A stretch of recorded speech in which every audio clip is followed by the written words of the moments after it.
दोस्तों, राजा नल की ऐतिहासिक नगरी जिसका वर्णन कई हजार साल पहले आपने अक्सर पढ़ा होगा, लेकिन भाई साहब आज आपको राजा नल के किले की सारी सुरक्षा व्यवस्था सारा कुछ हम दिखाने वाले हैं।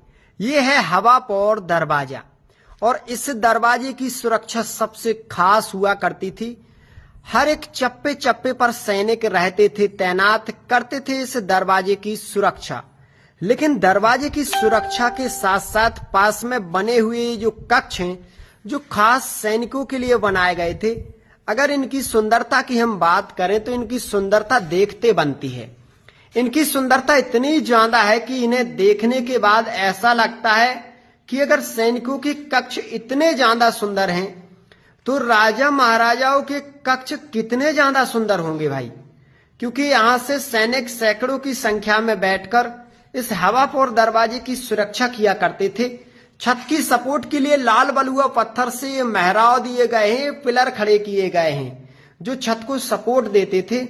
यहाँ पर दीपक वगैरह रखने के लिए ये सारी अलमीरा वगैरह बनाई गई थी, छोटी छोटी। उस समय लाइट वगैरह की कोई खास व्यवस्था नहीं हुआ करती थी, इसीलिए ये सारी व्यवस्था उस समय की गई थी। अब एक चीज आप नोटिस करोगे कि जैसे ही दरवाजे के पास कोई आएगा तो ऊपर से नजर, यहाँ पर सैनिकों से द्वारा पूछताछ और दरवाजे की खास सुरक्षा आप देख लीजिए। दरवाजा जो कि लकड़ी और अष्टधातु के लोहे से मिलकर बनते थे, तो अष्टधातु का लोहा जो कटीले तीर हैं जो हाथी के मस्तक में छिपते थे, अगर वो इस दरवाजे को तोड़ना चाहता था, आज भी लगे हुए हैं। और दूसरी चीज, यहाँ पर सैनिक भारी संख्या में 2 मंजिल तक बैठे भी रहा करते थे। 2 मंजिल के अलावा तीसरा मंजिल भी आपको मैं दिखाऊंगा, जिस मंजिल पर सैनिक खास व्यवस्था के साथ बैठते थे। सारी चीज बारीकी से आज मैं आपको दिखाने वाला हूं, क्योंकि ये जो किला है इतिहास की गाथा है। इसमें राजा नल और रानी दमयंती की प्रेम कहानी खोई हुई है। इसमें हवापौर की वजह से यहाँ पर हर ऋतु में ठंडी हवा आती है, इसीलिए इसका नाम हवापौर पड़ा। और तीसरे मंजिल पर जाने के लिए रहस्यमय सीढ़ियां थीं।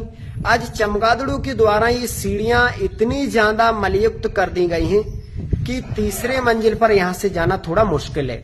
दूसरा, इसका निर्माण देखिए तो बड़े बड़े पहाड़ी पत्थर हैं और इन पत्थरों को ही सीधा रख दिया गया है। उस समय जो लोग हुआ करते थे, बहुत बलिष्ठ लोग हुआ करते थे, जिनके द्वारा इस किले का निर्माण किया गया हजारों साल बाद। इसीलिए ये किला आज मजबूती के साथ यहाँ पर हमें देखने को मिलता है। और यहाँ से इस किले का रूप देखिए, जो दरवाजे का